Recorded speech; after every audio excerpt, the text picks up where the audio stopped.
Here's a little plein air study, some trees that I found along the way.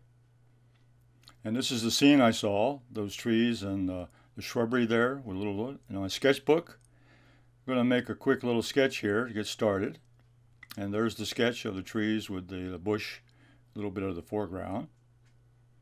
And let's start. Here's my setup. I got a little bucket of water, my travel paint set, which has all my paints. And there's my sketch on the left side there.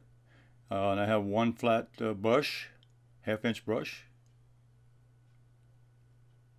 Now I put in a little bit of the brown, a little bit of burnt sienna mixed in with a little bit of blue to start out with the color of the trees and the ground.